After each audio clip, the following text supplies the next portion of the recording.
যদি কারোর অন্তরে রাসূলের অপমানে যদি কারোর অন্তরে ব্যথা না লাগে, কারোর অন্তরে যদি আঘাত না লাগে, রাসূলের বাজে কথা বলায়, রাসূলের প্রতি বাজে মন্তব্য করায়, রাসূলকে যদি কটূক্তিকর কথাবার্তা বলে, রাসূলকে যদি গালি দেয়, কোন মুসলমানের কলিজায় যদি আঘাত না লাগে, তাহলে সে নবীর প্রেমিক হতে পারল না। আল্লাহ পাক রব্বুল আলামিন বলল, হাবিব তোমার জন্য প্রত্যেকের অন্তরকে মোমের ন্যায় আমি আল্লাহ পাক নরম করে দিলাম। যখন তৃতীয়বারের জন্য বলল, ওটা আমার দ্বারাই সম্ভব নয়, ফেরেশতা জিবরাইল আল্লাহকে ডাক দিয়ে বলল, ও রব্বুল আলামিন আল্লাহ পাক, আপনি কেমন মানুষের কাছে নবুয়ত দিয়ে পাঠিয়েছেন, বেচারা ইকরা বলতে পারে না। আল্লাহ পাক রব্বুল আলামিন ফেরেশতা জিবরাইলকে ডাক দিল, ও ফেরেশতা জিবরাইল, তুমি শুনে রেখে দাও, জেনে রেখে দাও, আমার হাবিবকে না বানালে আমি আসমানকে বানাতাম না, আমার হাবিবকে না বানালে আমি জমিনকে বানাতাম না, আমার হাবিবকে যদি আমি না বানাতাম আমি জান্নাত বানাতাম না। ও ফেরেশতা জিবরাইল, তুমি শুনে রেখে দাও, জেনে রেখে দাও, আমি আল্লাহ পাক আমার হাবিবের কষ্ট আমি আল্লাহ এক বিন্দু পরিমাণ সহ্য করতে পারি না। বলুন সুবহানাল্লাহ। ও আমার ভাইজানেরা, আল্লাহ পাক রব্বুল আলামিন ফেরেশতা জিবরাইলকে বলল, ও ফেরেশতা জিবরাইল, তুমি তোমার সিনা দিয়ে আল্লাহ রাসূলের সিনা মুবারকের সঙ্গে তোমার সিনাটা লাগিয়ে তুমি চাপ দাও। ফেরেশতা জিবরাইল বলল, আল্লাহ পাক আল্লাহ নবীর সঙ্গে সিনার সঙ্গে আমার সিনা দিয়ে চাপ দিলে কি হবে? আল্লাহ পাক ওই সময় বলল, ও ফেরেশতা জিবরাইল, ও ফেরেশতা জিবরাইল, আমি আল্লাহ পাক তোমার চাপ দিতে বলছি, তুমি চাপ দাও। আল্লাহ নবী সাল্লাল্লাহু আলাইহি ওয়াসাল্লামকে বলল, আল্লাহ পাক বলল, আমার হাবিবকে আমি কষ্ট দেব না, আমার হাবিবকে আমি এতটা ভালোবাসি। ও ফেরেশতা জিবরাইল, তুমি তোমার সিনা দিয়ে আমার রাসূলের সঙ্গে যখন চাপ দেবে, তোমার চাপ দেওয়ার দায়িত্ব তোমার, আর আমি আল্লাহ পাক গোটা 30 পারা কোরআন আমার হাবিবের সিনার মধ্যে ভরে দেওয়ার দায়িত্ব স্বয়ং আমি আল্লাহ আমার। জোরে বলছে ফেরেশতা জিবরাইল, তুমি তোমার সিনা দিয়ে চাপ দাও, আমার হাবিব কষ্ট করে মুখ দিয়ে পড়বে না, আমার হাবিবের কষ্ট আমি সহ্য করতে পারবো না। ওই জন্য বলল, তুমি তোমার সিনা দিয়ে চাপ দাও, চাপ দেওয়ার দায়িত্ব তোমার, আর গোটা 30 পারা কোরআনটা আমার হাবিবের সিনার মধ্যে ঢুকিয়ে দেওয়ার পৌঁছে দেওয়ার দায়িত্ব স্বয়ং আমি আল্লাহ আমার। জোরে বলুন সুবহান। সেই নবীকে আল্লাহ পাক কষ্ট দেয় না, বিন্দু পরিমাণ রাসূলের কষ্ট আমার আল্লাহ পাক সহ্য করতে পারে না, আমার আল্লাহ পাক রাসূলের কষ্ট বিন্দু পরিমাণ মানতে পারে না। ও আমার ভাইজানেরা, ও সোনার মানিকেরা, কান খুলে শুনে রেখে দিন, জেনে রেখে দিন, নবী আমার দিন ও দুনিয়ার বাদশা হাবিবুল্লাহ জনাবে মুহাম্মদ রাসূলুল্লাহ সাল্লাল্লাহু আলাইহি ওয়াসাল্লাম। আল্লাহ নবী একদিন কাঁদছে, আল্লাহ নবী একদিন কাঁদছে, আল্লাহ নবীর কান্না আমার আল্লাহ পাক সইতে পারে না। আমার আল্লাহ পাক আল্লাহ তাআলা আমার হাবিবকে বলল, হাবিব তুমি কাঁদছো কেন? তুমি কাঁদছো কেন? তোমার কান্না তো আমি আল্লাহ পাক সইতে পারি না। আল্লাহ পাক রব্বুল আলামিনকে বলল, ও রব্বুল আলামিন আল্লাহ পাক, আমি কাঁদছি কেন? আমার কান্নার মধ্যে যথেষ্ট কারণ লুকিয়ে রয়েছে। কি কারণ লুকিয়ে রয়েছে? আল্লাহ নবী ওই সময় বলল, ও রব্বুল আলামিন আল্লাহ পাক, আমি কাঁদছি কেন? আমার কান্নার কারণ হলো এই পৃথিবীর জমিনে আমার আব্বা নাই, এই পৃথিবীর জমিনে আমার আম্মা নাই, এই পৃথিবীর জমিনে আমার বিবি খাদিজা সেও বিদায় নিয়ে চলে গেছে। ও রব্বুল আলামিন, আল্লাহ পাক, আমি কি নিয়ে থাকবো, আমি কি নিয়ে বাঁচবো? আমি রাসূলুল্লাহ, আমি বড় এতিম, আমি আমার মনের ব্যথা বেদনায় কান্দিছি। ও আমার ভাইজানেরা, আমার আল্লাহ পাক সঙ্গে সঙ্গে ফারিস্তা জিবরাইলকে ডাকলো। ও ফারিস্তা জিবরাইল, তুমি জলদি করে জমিনে চলে যাও, জলদি করে জমিনে চলে যাও, আমার হাবিবকে আমার কাছে নিয়ে আসো। আল্লাহর ফারিস্তা জিবরাইলকে আল্লাহ পাক যখন হুকুম করলো, ফারিস্তা জিবরাইল এসে আল্লাহর নবীকে সালাম দিচ্ছে, আসসালাতু আসসালামু আলাইকা ইয়া রাসূলুল্লাহ ইয়া হাবিবাল্লাহ। হুজুর, আপনি কাঁদবেন না, আমার আল্লাহ পাক আপনার কান্না সহ্য করতে পারে না, আমার আল্লাহ পাক আপনার কান্না সহ্য করতে পারে না। আমার আল্লাহ পাক বলেছেন, আমার হাবিবের কষ্ট আমি আল্লাহ সইতে পারি না। আমার আল্লাহ পাক তোমার কষ্টটা ভোলানোর জন্য স্বয়ং আমার আল্লাহ পাক যেখানে আছে সেই কাবা কাউসাইনে আমার আল্লাহ পাক তোমাকে ডাক দিয়েছে। বলুন সুবহানাল্লাহ, জোরে বলে। কাবা কাউসাইনে ডেকেছে। কাবা কাউসাইনটা কোথায়? কাবা কাউসাইন হচ্ছে আমার আল্লাহ পাক যেখানে আছে সেই আরশে আজিমে, এবং আল্লাহ পাক সপ্তম আসমানের উপরে আরশে আজিমে আমার আপনার নবীকে ডাকলো, আমার আপনার নবীকে ডাকলো। আল্লাহর রাসূল যে হালাতে ছিল ওই হালাতেই আল্লাহ পাক রব্বুল আলামিন আমার আপনার নবীকে ডাকলো। ও আমার ভাইজানেরা, ও সোনার মানিকেরা, ফারিস্তা জিবরাইল আল্লাহর রাসূলকে নিয়ে চলে গেল। আল্লাহ নবীকে নিয়ে যখন চলে গেল, প্রথম আসমানে উঠে পড়লো। প্রথম আসমানে যখন উঠলো, প্রথম আসমানের দ্বার রক্ষী আছে, প্রথম আসমানের দারওয়ান আছে। প্রথম আসমানে যে দারওয়ান রয়েছে সেই দারওয়ানকে বলল, আমি ফারিস্তা জিবরাইল এসেছি, তুমি আসমানের দরওয়াজাটা খুলে দাও। ওই সময় আসমানের দ্বার রক্ষী বলল, আসমানের দরওয়াজা ওপেন করা হবে না, কারণ আমার আল্লাহ পাক যেদিন এই আসমান জমিনকে বানিয়েছে, আমার আল্লাহ পাক আল্লাহ তাআলা এই আসমানের উপরে স্পেশাল রাস্তা করে রেখে দিয়েছে। জান্নাতুল ফিরদাউস থেকে কাঁচা ফুলের পাপড়িগুলো বিছিয়ে রেখে দিয়েছে, লাল গালিচা কার্পেট বিছিয়ে রেখে দিয়েছে। ওই রাস্তা দিয়ে তুমি জিবরাইল তোমার যাওয়ার জন্য আমার আল্লাহ পাক ওই রাস্তা বানাই না, ওই রাস্তা দিয়ে একমাত্র যাবে আখিরি জামানার নবী জনাবে মুহাম্মদ রাসূলুল্লাহ সাল্লাল্লাহু আলাইহি ওয়াসাল্লাম। আল্লাহর নবী ছাড়া আর দ্বিতীয় কেউ এই রাস্তা দিয়ে যেতে পারবে না। বলুন সুবহানাল্লাহ। ও আমার ভাইজানেরা, ফারিস্তা জিবরাইল বলল, ও প্রথম আসমানের দ্বার রক্ষী, আমি ফারিস্তা জিবরাইল বলছি, যে রাসূলের জন্য, যে নবীর জন্য আল্লাহ পাক স্পেশাল রাস্তা করেছে, সেই নবী মুহাম্মদ আমার সঙ্গে হাজির রয়েছে। আল্লাহ নবীর কথা বলার সঙ্গে সঙ্গে প্রথম আসমানের দরওয়াজা ওপেন করে দিয়েছিল। বলুন সুবহানাল্লাহ, একটু জোরে বলেন বাবা। প্রথম আসমানের দরওয়াজা খুলছিল না, কারণ বলছে খোলা হবে না। পৃথিবী আল্লাহ পাক যেদিন বানিয়েছে সেদিনে আল্লাহ পাক স্পেশাল একটা রাস্তা বানিয়েছে। ওই রাস্তা দিয়ে একমাত্র আমাদের নবী ছাড়া আর দ্বিতীয় কেউ যেতে পারবে না।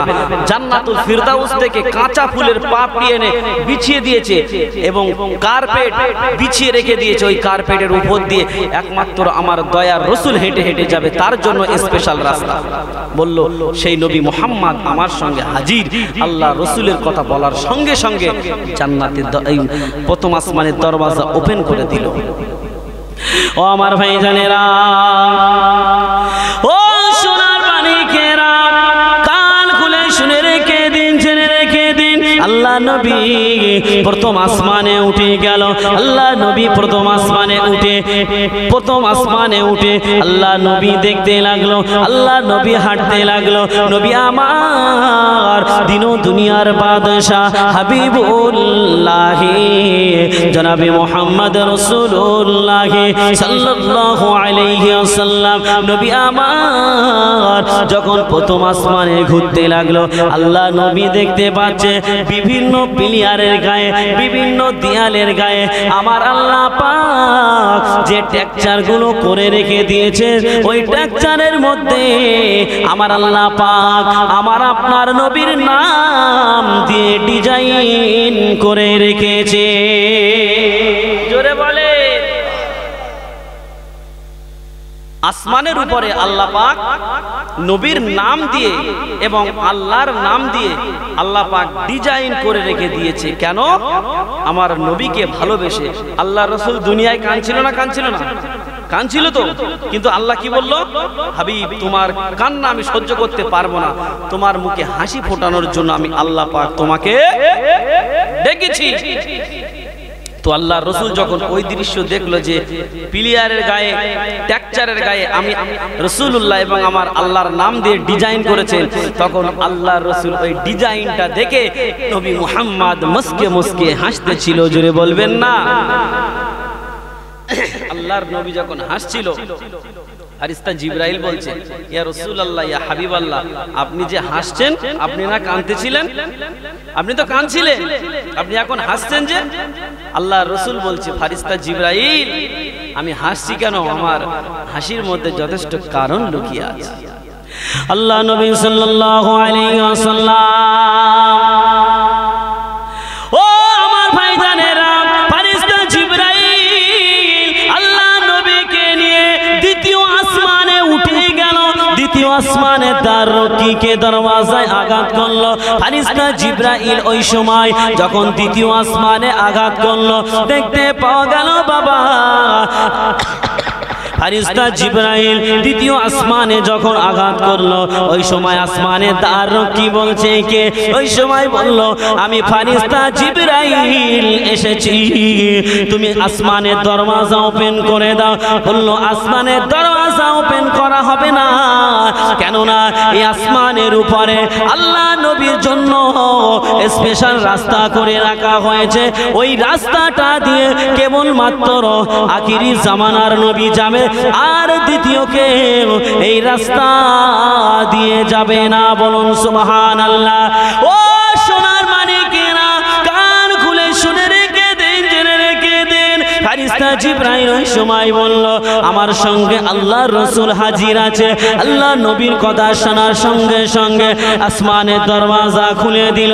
আল্লাহর নবী দ্বিতীয় আসমানে যখন উঠে পড়ল, দেখতে পাওয়া গেল আল্লাহ নবী দেখতে পাচ্ছে প্রথম আসমানের চাইতেও দ্বিতীয় আসমান আমার আল্লাহ পাক আরো হাজার হাজার গুণে ডিজাইন করে রেখে দিয়েছে। বলুন সুবহানাল্লাহ। আরো জোরে বলেন সুবহানাল্লাহ। ও আমার ভাইজানেরা, আল্লাহর নবী এই দৃশ্যগুলো দেখে নবী মুহাম্মদ খুশি হয়ে গেল। আল্লাহ নবী আবার আল্লাহ নবীকে নিয়ে তৃতীয় আসমানে উঠে গেল। তৃতীয় আসমানে আল্লাহ নবী উঠে দেখে প্রথম আসমান দ্বিতীয় আসমানের চাইতে তৃতীয় আসমান আরো হাজার হাজার গুণে সুন্দর করে রেখেছে। তৃতীয় আসমান, চতুর্থ আসমান, পঞ্চম আসমান করে আল্লাহর নবী এক একটা আসমানে ওঠে। আর নবী মুহাম্মদ তিনি দেখতে পেল একটা একটা আসমানের চাইতে অপর আসমান কোটি কোটি গুণে বেশি বড়। বলুন সুবহানাল্লাহ। আল্লাহর নবী দেখতে পাচ্ছে যে প্রথম আসমানের চাইতে দ্বিতীয় আসমান হাজার হাজার গুণে বড়, দ্বিতীয় আসমানের চাইতে তৃতীয় আসমান আরো হাজার গুণে বড়, তৃতীয় আসমানের চাইতে চতুর্থ আসমান হাজার হাজার গুণে বড়। হাজার হাজার গুণ বলতে দেখেন একটা বিরাট একটা মরুভূমির এলাকা, সেই মরুভূমি এলাকার মধ্যে যদি এই একটা আংটি ছেড়ে দেওয়া হয়, একটা আংটি ছেড়ে দেওয়া হয়, ওই বিরাট মরুভূমির কাছে একটা আংটি কি কোনো কিছু মনে হবে? কিছু মনে হবে না। তো ওই প্রথম আসমানের চাইতেও দ্বিতীয় আসমানটা অত বড়, আর প্রথম আসমানটা আংটির মতো ছোট। আবার দ্বিতীয় আসমান যত বড়, দ্বিতীয় আসমানের চাইতে তৃতীয় আসমান আরো বড়, তৃতীয় আসমানের চাইতে দ্বিতীয় আসমান আংটির মতো ছোট। তাহলে এক একটা আসমান হাজার হাজার হাজার হাজার গুণে বড়। আল্লাহর নবী দেখে মুস্কে মুস্কে হাসতেছিলেন। জোরে বলুন সুবহানাল্লাহ। ও আমার ভাইজানেরা, ও সোনার মানিকেরা, কান খুলে শুনে রেখে দিন, জেনে রেখে দিন, নবী আমার দিন ও দুনিয়ার বাদশাহ হাবিবুল্লাহ জনাবে মুহাম্মদ রাসূলুল্লাহ সাল্লাল্লাহু আলাইহি ওয়াসাল্লাম, আল্লাহ নবী যখন এমন করে সপ্তম আসমানে উঠে গেল, 7 নম্বর আসমানে উঠে গেল, আল্লাহ নবী দেখতে পেল বিভিন্ন জায়গায় কুল গাছ লাগানো রয়েছে। আর ওই কুল গাছের এক একটা পাতা হাতির কানের চাইতেও বড়। আর ওই গাছের এক একটা কুল 60 থেকে 70 মণ করে ওজন। বলুন সুবহানাল্লাহ। এক একটা কুল কত বড়? 60 থেকে 70 মণ। আর কুল গাছের পাতা এইটুকু হয় না? আর হাতির কানের চাইতেও বড় এক একটা পাতা। তো আল্লাহর নবী এই দৃশ্যগুলো দেখছে আর ওনার আনন্দে যেন মনটা ভরে যাচ্ছে। দুনিয়ার যে কষ্ট ছিল, সেই কষ্টের কথাটা আল্লাহর রাসূল আল্লাহ পাক ভোলানোর জন্যই তো আল্লাহ পাক আরশে আজিমে ডেকেছে। ও আমার ভাইজানেরা, ও সোনার মানিকেরা, কান খুলে শুনে রেখে দিন, জেনে রেখে দিন, আল্লাহ নবী দেখতে পেল এক একটা কুল গাছ, বিরাট বড় বড় কুল। আল্লাহ নবী কুল গাছের পাতাটা নিয়ে দেখে আর মুস্কে মুস্কে হাসতে থাকে। ফেরেশতা জিবরাইল ওই সময় আল্লাহ নবীকে বলতে লাগলো, ইয়া রাসূলুল্লাহ, ইয়া হাবিবাল্লাহ, হুজুর আপনি কেন এমন করে হাসছেন? আপনি দোকান ছিলেন। আল্লাহ নবী ওই সময় বলল, ইয়া আখি জিবরাইল, ও ভাই জিবরাইল, আমি হাসছি কেন তুমি জানো না? এদিকে আসো, আমি কেন হাসছি দেখে নাও। আল্লাহ নবী ফেরেশতা জিবরাইলকে ডাকলো। ফেরেশতা জিবরাইল এসে আল্লাহ নবীর কাছে দাঁড়িয়ে গেল। আল্লাহ নবী ফেরেশতা জিবরাইলকে বলছে, ও ভাই জিবরাইল, তুমি এই পাতাগুলো দেখো, পাতার মধ্যে আমার আল্লাহ পাক আল্লাহ তাআলা প্রত্যেকটা পাতায় আমি নবী মুহাম্মদ আমার নাম এবং পাশাপাশি আমার আল্লাহর নাম প্রত্যেক পাতায় লিখে রেখেছে। জোরে বলবেন না? ফেরেশতা জিবরাইল দেখে অবাক। তাই তো, প্রত্যেকটা পাতায় আল্লাহ পাক নবী মুহাম্মাদের নাম এবং আমার আল্লাহর নাম দিয়ে ডিজাইন করেছে। আল্লাহ রসুল হাসছেন। আল্লাহ রসুলের কষ্টটা আমার আল্লাহ পাক দূর করে দিল। আল্লাহ পাক রব্বুল আলামিন এইবারে আসমানে উঠে ঘুরছে, দেখছে কোথায় কি আছে না আছে। আল্লাহ পাক রব্বুল আলামিন আমার হাবিবকে যে আসমানে ডেকেছিল, ওই আসমানে উঠে আল্লাহর নবী দেখতে পাচ্ছে যে ফেরেশতা ইসরাফিল মুখে সিংহায় ফুঁক দেওয়ার জন্য বাঁশি নিয়ে বসে আছে। আল্লাহর রাসূল দেখতে পাচ্ছে ফেরেশতা আজরাইল কখনকার জান কবজ হবে সেই হিসাব নিকাশের মধ্যে ব্যস্ত আছে। এমন করে করে আল্লাহর রাসূল দেখতে পাচ্ছে এক একজনের অফিসে এক এক রকম কাজে এক একজন ব্যস্ত আছে। তো আল্লাহর নবী ফেরেশতা ইসরাফিলকে গিয়ে সালাম দিল। কাকে সালাম দিল? ফেরেশতা ইসরাফিলকে। ফেরেশতা ইসরাফিল সালামের জবাব দিল না। আল্লাহর নবী দ্বিতীয়বার আবার সালাম দিল। ফেরেশতা ইসরাফিল সালামের জবাব দিল না। আল্লাহর নবী তো অবাক, কি সর্বনাশ, সালামের জবাব দেয় না কেন, কি হয়েছে? ও আমার ভাইজানেরা, ও সোনার মানিকেরা, কান খুলে শুনে রেখে দিন, জেনে রেখে দিন, আল্লাহ নবী ফেরেশতা ইসরাফিলকে সালাম দিল।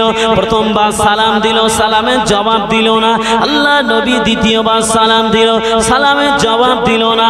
আল্লাহ নবী ফেরেশতা ইসরাফিলকে বলল, ও ফেরেশতা ইসরাফিল, তুমি আমার সালামের জবাব দাও না কেন? আল্লাহ নবীকে বলতে লাগে, ইয়া রাসূলুল্লাহ, ইয়া হাবিবাল্লাহ, আপনি আমার বেয়াদবি মাফ করবেন, কেননা আমার আল্লাহ পাক আমার মুখে যে বাঁশিটা দিয়ে রেখেছে, এই বাঁশিটা আমার আল্লাহ পাক যখন অর্ডার করবে, দুনিয়া যখন শেষ হয়ে যাবে, আমার আল্লাহর হুকুম মানার জন্য আমি এই বাঁশিটা মুখের মধ্যে রেখে দিয়েছি। ইয়া রাসূলুল্লাহ, ইয়া হাবিবাল্লাহ, আমি যদি আপনার সালামের জবাব দিতে যাই আর ওই সময় যদি আমার আল্লাহ পাক হুকুম দেয়, ফেরেশতা ইসরাফিল তুমি বাঁশিঙ্গায় ফুঁক দিয়ে দাও, ওই সময় আপনার সালামের জবাব দিতে গিয়ে যদি আমার আল্লাহ পাকের হুকুম অমান্য হয়ে যায়, এই না কথা মনে করে আমি ফেরেশতা ইসরাফিল আপনার সালামের জবাব আমি দিতে পারলাম না। বলুন সুবহানাল্লাহ। ও আমার ভাই জানে না, আল্লাহর নবী ফেরেশতা ইসরাফিলকে বলল, ও ভাই ইসরাফিল, আমার আল্লাহ পাক আমাকে আজকের আসমানে ডেকেছে, এই আসমানে ডেকে আমি রাসূলুল্লাহ আমি এই আসমানের উপরে হাজির, আর আমার গুনাহগার উম্মতি তারা দুনিয়ার জমিনে আছে। আমি রাসূলুল্লাহ আমাকে মেরাজে ডেকে আমার আল্লাহ পাক কিয়ামত ঘটাবে না। বলুন সুবহানাল্লাহ।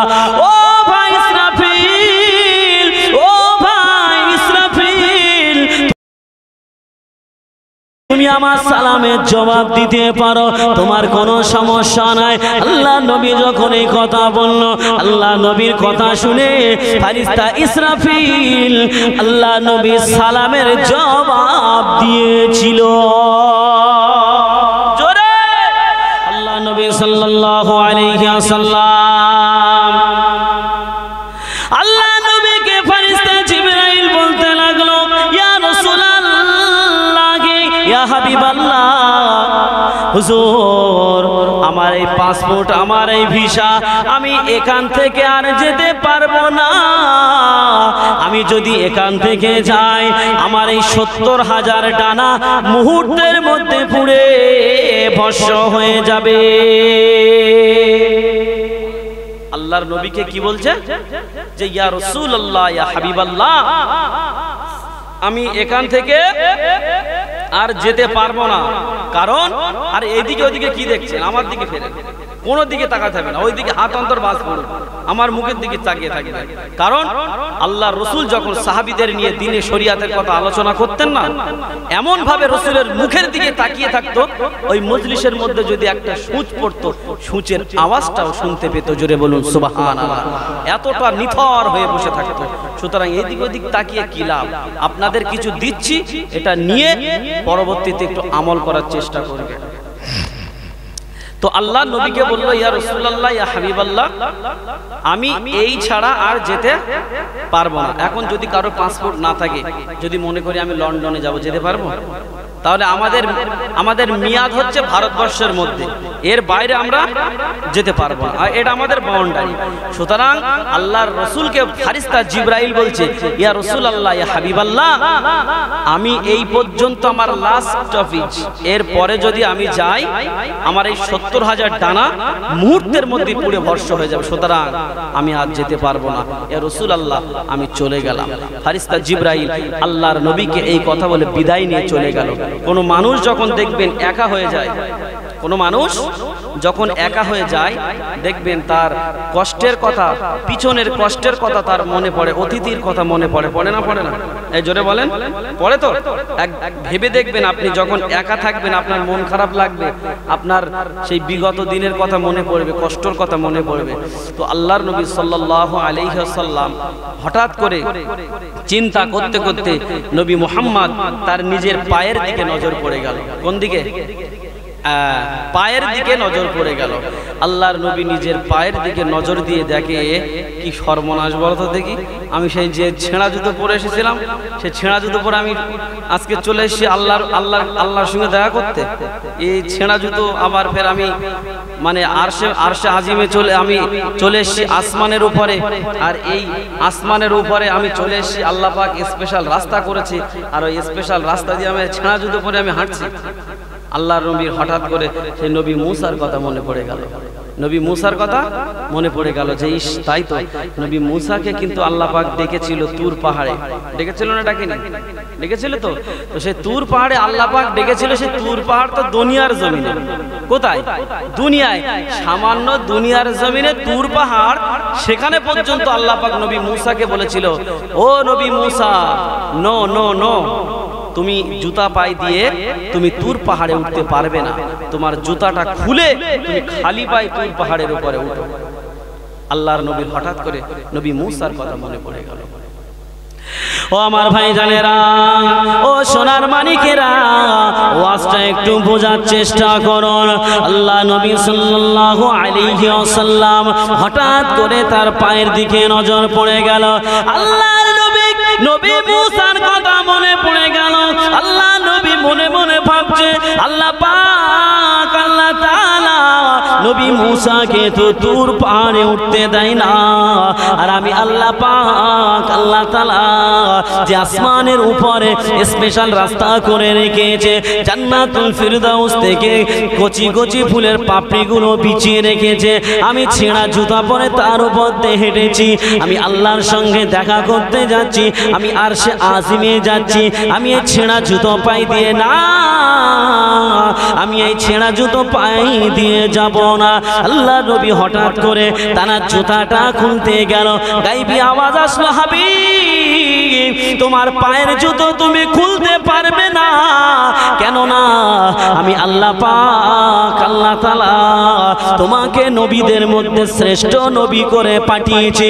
ও আমার হাবিব, তুমি শুনে রেখে দাও, জেনে রেখে দাও, আমি আল্লাহ পাক আল্লাহ তাআলা তোমার ওই ছেঁড়া জুতা দিয়ে তোমার জুতার তলায় যে ধুলা বালিগুলো লেগে আছে, ওই ধুলার বালিকোনা দিয়ে আমি আল্লাহ পাক আমার আরশে আজিম আমি আল্লাহ ধন্য করব। জোরে একটু তাকবীর দাও, নারায়ে তাকবীর, নারায়ে তাকবীর। আল্লাহ রসুল জুতা খুলতে গেল। আল্লাহ বলল, না তুমি জুতা খুলবে না। নবী মুসা তার সম্মান আর তুমি নবী মুহাম্মদ তোমার সম্মান তো এক নয়, তোমার সম্মান তো এক নয়। আমি আল্লাহ পাক আল্লাহ তাআলা আমি তোমার সম্মান নবী মুসার থেকে আরো কোটি কোটি গুণে মর্যাদা বাড়িয়ে দিয়েছি, কারণ ও আমার হাবিব, আমি আজকের তোমাকে যে আমার কাছে ডেকেছি, আমার কাছ পর্যন্ত এতটা কাছে আমি কোন নবীকে আমি আল্লাহ পাক আমার কাছে ডাকিনি। আল্লাহ নবীকে নিয়ে আল্লাহ পাক রব্বুল আলামিন আল্লাহর কাছে এবারে ডেকে নিল। আল্লাহ পাক রব্বুল আলামিন কাবা কাউসাইনে এবার ডেকে নিল। এতটা কাছে ডেকেছে, একটা তীর ধনুক বেকালে যতটা কাছে হয় অতটা কাছে আমার আল্লাহ এবং নবী মুহাম্মদ দুজনেই বসে বসে গল্প করতেছে। জোরে হলো না? কি বলছে? একটা তীর ধনুককে বেঁকালে যতটা কাছে হয় এতটা কাছাকাছি বসে আল্লাহ এবং আল্লাহ রসুল দুজনেই কথোপকথন করছে। আহা, কত সুন্দর কথা। সেই আল্লাহকে দেখার আশা কি আমাদের মনে জাগে না? যে আল্লাহকে দেখবো, নবীকে দেখবো, এই আশা আমাদের মনে জাগে না? জাগে তো? তাহলে আমরা আল্লাহকে দেখবো, নবীকে দেখবো, এই আশা আমাদের মনে যতক্ষণ আছে, আজকের যেটা বলবো সেটা নিয়ে বাড়ি গিয়ে আগামী কাল থেকে বাস্তবে রূপ দেওয়ার চেষ্টা করবেন তো ইনশাল্লাহ? জোরে বলেন, জোরে বলেন।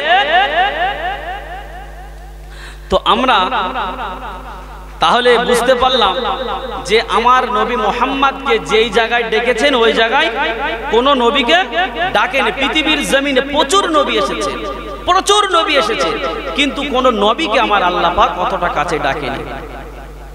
ও আমার ভাইজানেরা, ও সোনার মানিকেরা, কান খুলে শুনে রেখে দিন, জেনে রেখে দিন, আমার আল্লাহ পাক আল্লাহ তাআলা আল্লাহ নবীর সঙ্গে কথোপকথন করছে, আল্লাহ নবীর সঙ্গে কথা বলছে। ও আমার হাবিব, তুমি কেমন আছো বলো, তোমার পরিবারে কেমন আছে বলো। আল্লাহ নবীকে কথাগুলো বলে আল্লাহ পাক খোঁজ নিতে লাগলেন। আল্লাহ পাক আল্লাহ রসুলের ফ্যামিলি সম্পর্কে জিজ্ঞাসাবাদ করলেন। দেখতে পাওয়া গেল বাবা, আমার আল্লাহ পাক আল্লাহ তাআলা আমার আপনার হাবিবকে যখন এই কথা বলল, আমার আপনার হাবিবকে এই কথা বলার সঙ্গে সঙ্গে আমার আপনার নবী কাহাও হাও করে কেঁদে ফেলেছিল। আল্লাহ নবী যখন কেঁদে ফেলেছিল, আমার আল্লাহ পাক আল্লাহ তাআলা আমার আপনার নবীকে বলল, হাবিব তুমি কাঁদছো কেন? তুমি দুনিয়ার জমিনে কাঁদছিলে বলে আমি আল্লাহ পাক তোমাকে তোমার কান্নাটা ভোলানোর জন্য আমার কাছে ডেকেছি। ও আমার বন্ধু, তুমি অমন করে কেঁদো না, তোমার কি হয়েছে তুমি আমার সঙ্গে বলো। আল্লাহ নবী ওই সময় বলে, ও রব্বুল আলামিন আল্লাহ পাক, ও রব্বুল আলামিন আল্লাহ পাক, আমি কাঁদছি কেন? কান্নার মধ্যে যথেষ্ট কারণ লুকিয়ে রয়েছে। কি কারণ লুকিয়ে রয়েছে? আল্লাহ নবী ওই সময় বলল, আল্লাহ পাক আপনি আমার ফ্যামিলি সম্পর্কে আপনি খোঁজ নিলেন, আমার সম্পর্কে আপনি খোঁজ নিলেন, কিন্তু আমার গুনাহগার উম্মতি তারা কেমন হালাতে আছে তাদের খোঁজ কেন আপনি নিলেন না? আল্লাহ পাক আমার গুনাহগার উম্মতদের খোঁজ না নেওয়ার কারণে আমি রাসূলুল্লাহ আমার চোখের পানি গড়িয়ে যায়। জোরে হলো না? আল্লাহ রাসূল বলছেন আপনি আমার খোঁজ নিয়েছেন, আমার ফ্যামিলি সম্পর্কে খোঁজ নিয়েছেন, কিন্তু আপনি একবারও জিজ্ঞাসা করলেন না তো যে আমার গুনাহগার উম্মাতানিরা কেমন আছে? আল্লাহর নবী সাল্লাল্লাহু আলাইহি ওয়াসাল্লাম হাও হাও করে কাঁদছেন। আল্লাহ পাক রব্বুল আলামিন বলল, হাবিব তুমি কেঁদো না, তুমি কেঁদো না, সবে তো তোমার সঙ্গে কথা শুরু করেছি। আল্লাহ পাক রব্বুল আলামিন আমার আপনার নবীকে সালাম দিল। কি দিল? এই জোরে বলেন, সালাম দিল। আল্লাহ নবী সাল্লাল্লাহু আলাইহি ওয়াসাল্লাম আমার আপনার নবীকে আল্লাহ পাক সালাম দিয়ে দিল। আল্লাহর নবী সালামের জবাব দিল না। আল্লাহ নবী যখন সালামের জবাব দিল না, দেখতে পাওয়া গেল আল্লাহ নবী আগের চাইতে আরো বেশি হাও হাও করে কাঁদে।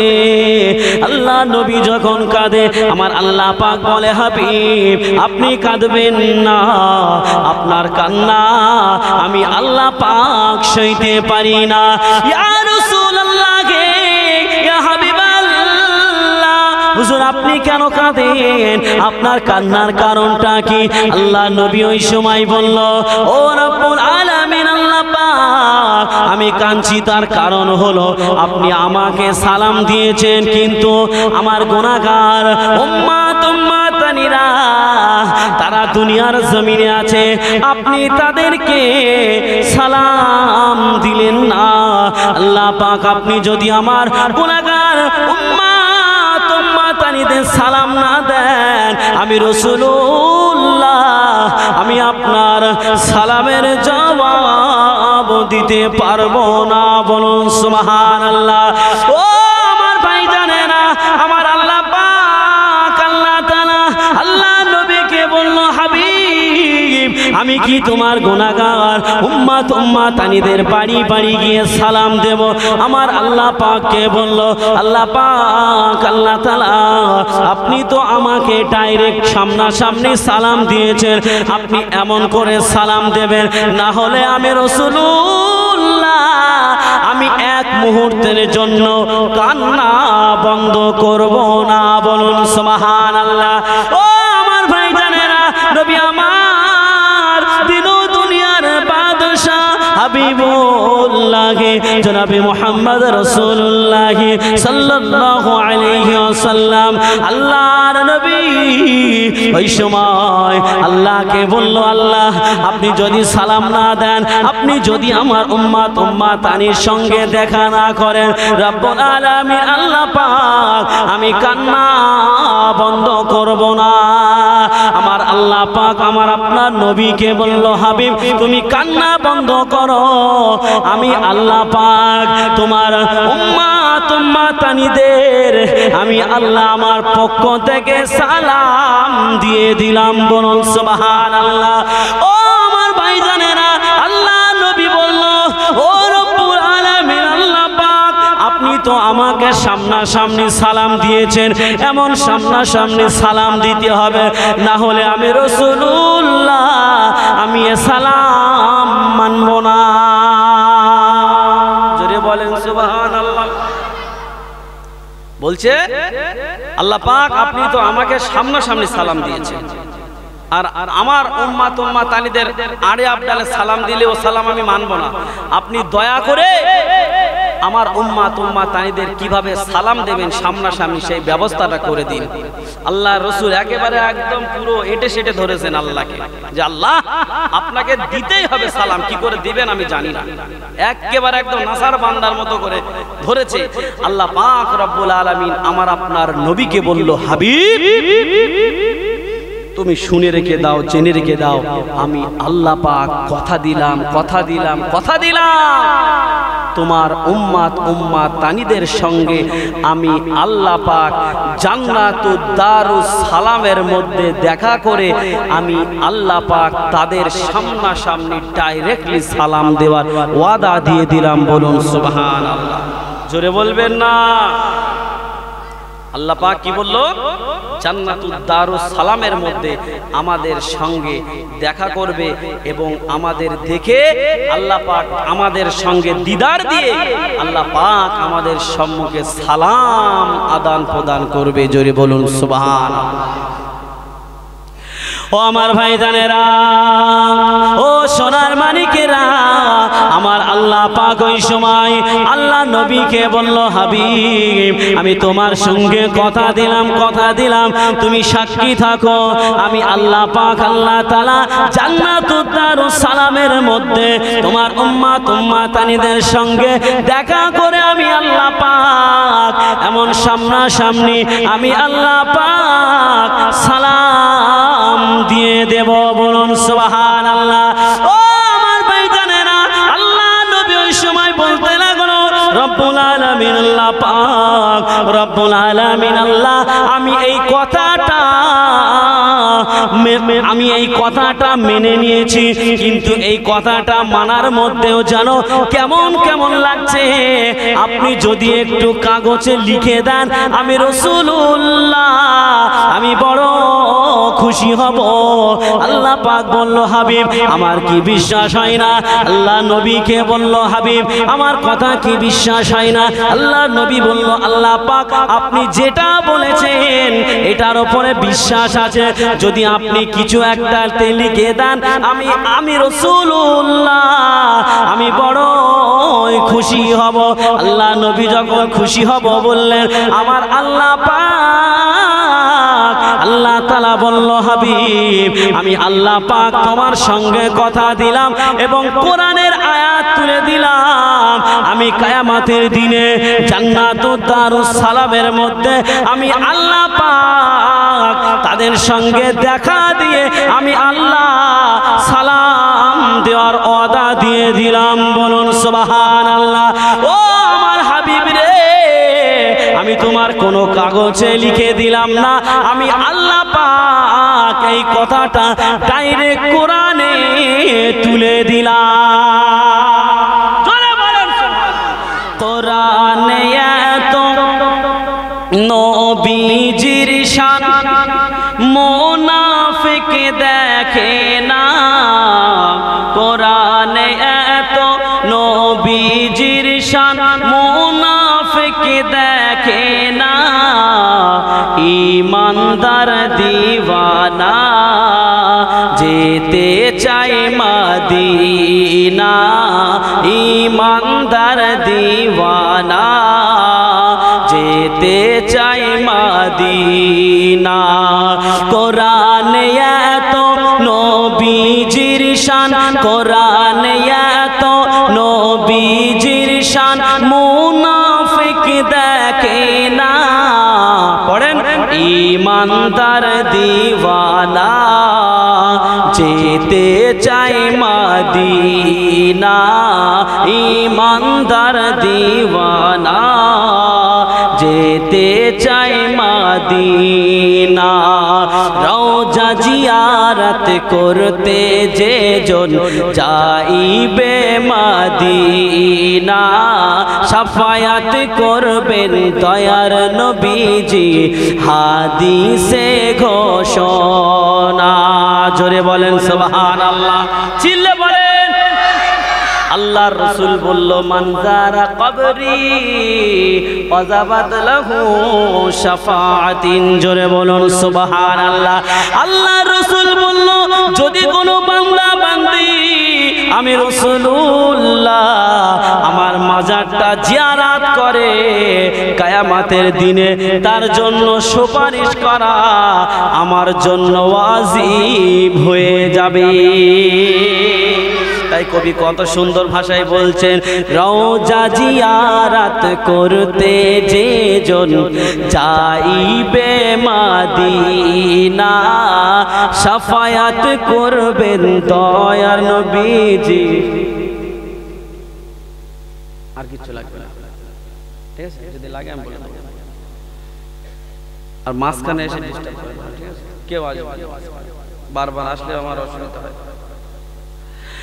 রওজা জিয়ারত করতে যে জন যাইবে মদিনা শাফায়াত করবেন দয়ার নবীজি হাদিসে ঘোষণা তাই তো আসে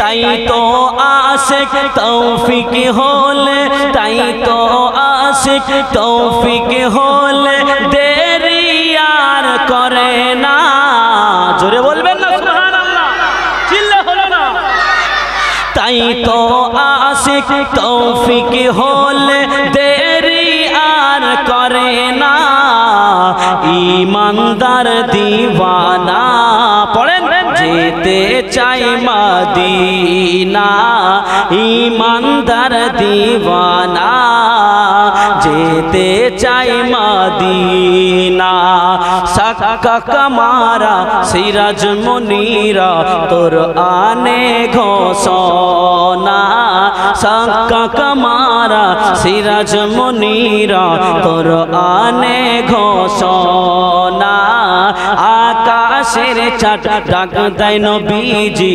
জমিনে আসনা নবীর ডাকে নবীর ডাকে আকাশের চাঁদ টুকরা হয় দুই খানা জোরে বলেন সুবহানাল্লাহ কখন বলতে বলবো তাই হাত উঁচু করবো সুবহানাল্লাহ বলবেন নবীর ডাকে আকাশের চাঁদ নবীর ডাকে আকাশের চাঁদ টুকরা হয় দুই খানা ঈমানদার দিওয়ানা যেতে চাই মদিনা ঈমানদার দিওয়ানা যেতে চাই মদিনা খাইবার প্রান্তে আলীর কোলে নবী সাইয়েদনা আসরের নামাজ কাজা হয়ে যায় নবীকে জাগাই না খাইবারের প্রান্তে আল্লাহর রাসূল হযরতে আলীর কোলে মাথা দিয়ে শুয়ে ঘুমিয়ে পড়েছেন আসরের নামাজ পার হয়ে যাচ্ছে ওয়াক্ত চলে যাচ্ছে সূর্য ঢলে গিয়েছে সূর্য নেমে যাচ্ছে এমন তো সময় দেখা গেল আল্লাহর রাসূলকে হযরতে আলী জাগায় না যে আমার আল্লাহ পাক রব্বুল আলামিনের দয়ার রাসূল ঘুমাচ্ছেন আমি ডাকবো না বিয়াদবি করব না ওই জন্য আল্লাহর রাসূলকে ডাকলেন না ডাকলেন না। তাই কবি কত সুন্দর ভাষায় বলছে, দেখুন সেই সূর্যটাকে আবার পুনরায় আল্লাহ রসুল আল্লাহর কাছে বলেছিল, আবার সেই সূর্যটা আসরের ওয়াক্তে সূর্য যেখানে থাকে সেই জায়গাতে সূর্য এসে আবার দ্বিতীয়বারের জন্য বসে গিয়েছিল। জোরে বলবেন না সুবহানাল্লাহ। তাই বলছে খাইবার প্রান্তে আলীর কোলে নবী সাইয়েদনা, আসরের নামাজ কাজা হয়ে যায় নবীকে জাগায় না। খাইবার প্রান্তে আলীর কোলে নবী সাইয়েদনা, আসরের নামাজ কাজা হয়ে যায় নবীকে জাগায় না। ডুবন্ত সূর্য ডুবন্ত সূর্য ডাক দিয়ে কয় নবী, ডুবন্ত সূর্য ডাক দিয়ে কয় নবী আলী নামাজ পড়ো না। জোরে ডুবন্ত সূর্য ডাক দিয়ে কয় নবী আলী নামাজ পড়ো না। ঈমানদার দিওয়ানা যেতে চাই মদিনা, ঈমানদার দিওয়ানা যেতে চাই মদিনা।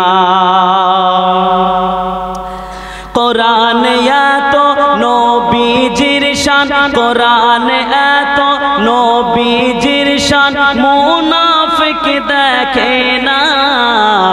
ঈমানদার দিওয়ানা যেতে চাই মদিনা, ঈমানদার দিওয়ানা যেতে চাই মদিনা। আল্লাহুম্মা সাল্লি আলা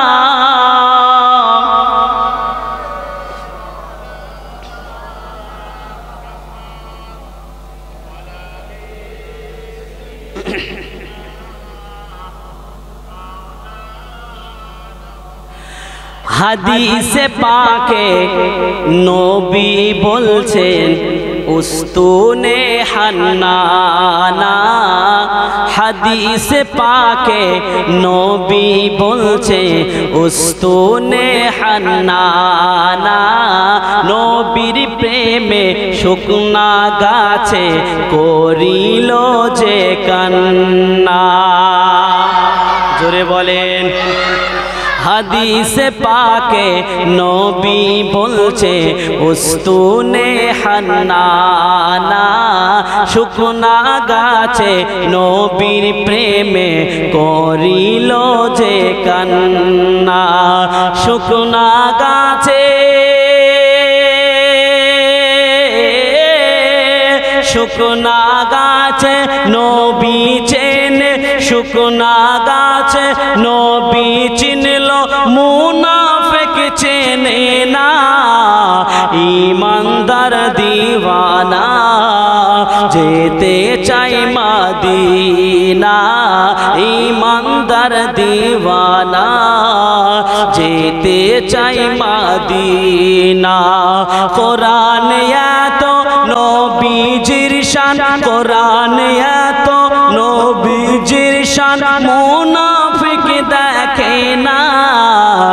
ঈমানদার দিওয়ানা যেতে চাই মদিনা, ঈমানদার দিওয়ানা যেতে চাই মদিনা। আল্লাহ নবী সাল্লাল্লাহু আলাইহি ওয়াসাল্লাম আল্লাহ রাব্বুল আলামিন কে বলতে লাগলো, ও রব্বুল আলামিন আল্লাহ পাক, ও রব্বুল আলামিন আল্লাহ পাক, আমি আপনার কাছে এনেছি আত্তাহিয়াতু লিল্লাহি ওয়াসসালাওয়াতু আত-তাইয়্যিবাতু। আল্লাহ পাক আপনি এটা গ্রহণ করে নিন।